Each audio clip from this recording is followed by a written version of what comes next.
মাৰ্ঘেৰিটাত একেনিশাই কেইবাখনো দোকানত চুৰিকাণ্ড সমগ্ৰ দৃশ্য বন্দী হ'ল চিচিটিভি কেমেৰাত।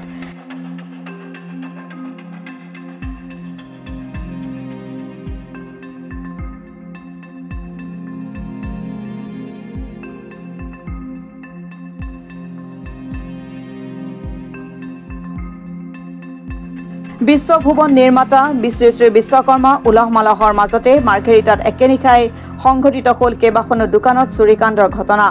মাৰ্ঘেৰিটাৰ বাবুল হল চাৰিআলিস্থিত ভাৰতীয় জন ঔষধি কেন্দ্ৰ চিয়াৰ্ছ ৱাইন শ্বপ আৰু এখন পাচলি দোকানত সংঘটিত হয় চুৰিকাণ্ড।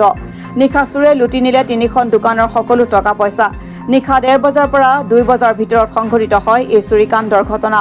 চুৰিকাণ্ড সমগ্ৰ ঘটনা বন্দী হৈ পৰে দোকানখনত সংলগ্ন হৈ থকা চিচিটিভি কেমেৰাত। ভাৰতীয় জন ঔষধি কেন্দ্ৰটো গৰাকীয়ে নিশাই মাৰ্ঘেৰিটা আৰক্ষী থানাত ঘটনা সন্দৰ্ভত অৱগত কৰে আৰু মাৰ্ঘেৰিটা আৰক্ষীয়ে চিচিটিভি কেমেৰাৰ ফুটেজ চাই চুৰিকাণ্ড সংঘটিত কৰা যুৱকজনৰ সন্ধানত নামি পৰিছে।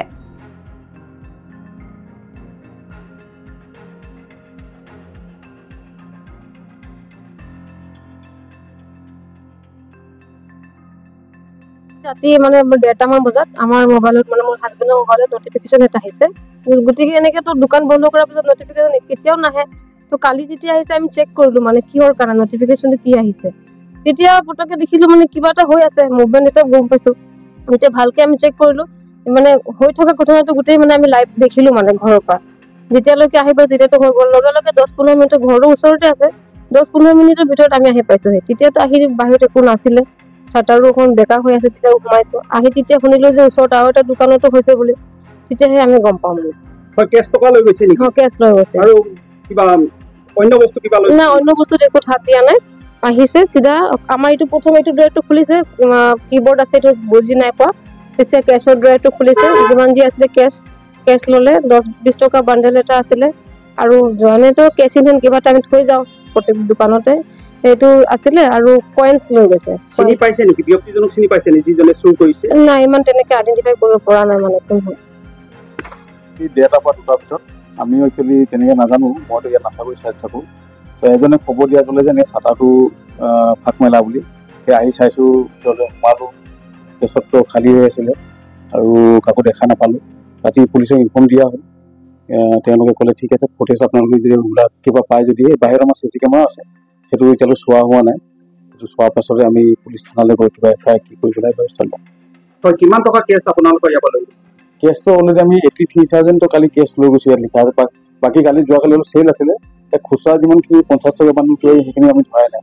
সেইবিলাক আছে, তলত আছিলে 10 টকীয়া 20 টকা বান্ধি, তাৰপৰা অকল 10 টকীয়া এটা তলত পৰি থাকিলে, 20 টকীয়া 2-3টা আছিলে, সেইটো নাই। আৰু কেছত অলৰেডি কিমান 20 বা 30,000 মান আছিলে, সেইখিনি নাপালোঁ। আৰু অন্যান্য কিবা নিছে নেকি? অন্যান্য এতিয়া আমি চোৱাই নাই, চিচি কেমেৰা চাব লাগিব, ষ্টক উঠোৱাৰ পিছতহে ক'ব পাৰিম। কলা আছিলে লৈ গ'ল আৰু আপোনাৰ ঝাপটো তালা ভাঙিব পৰা নাই। ঝাপবিলাক ভাঙি ভিতৰত সোমাই কিনে আপোনাৰ 5 কেজি মান কেৰি বেগ আছিলে, সেইটো বেগটো পুৰা লৈ গ'লে, চব্জি লৈ গ'লে, কম্পিউটাৰ পাৰ্লাৰটো লৈ গ'লে আৰু কেছত মানে আপোনাৰ 100-200 টকা মান খুচৰা আছিলে, সেইবিলাক লৈ গ'লে। কেছটো পুৰা উল্টাই আপোনাৰ চালে, পুৰা কাগজ পত্ৰবিলাক পেলাই দিলে, চব্জিও লৈ গ'লে আপোনাৰ। আৰু কম্পিউটাৰ পাৰ্লাৰটো আপোনাৰ 6 মাহ হোৱা নাই, নতুন এইটো লৈ গ'লে। আৰু ঝাপবিলাক আপোনাৰ ভাঙি দিলে। ৰাতিপুৱা আহি দোকান খুলিব আহিছোঁ, পাইছোঁ পুৰা ঝাপবোৰ ভাঙা, একদম চাবল মাৰি ভাঙিলে। সেইটো মানে এতিয়া লগাব লাগিব নতুনে আপোনাৰ। আপুনি ৰাতিপুৱা গম পায়? আমি ৰাতিপুৱা দোকান খুলিব যেতিয়া আহিছোঁ তেতিয়াই গম পাওঁ।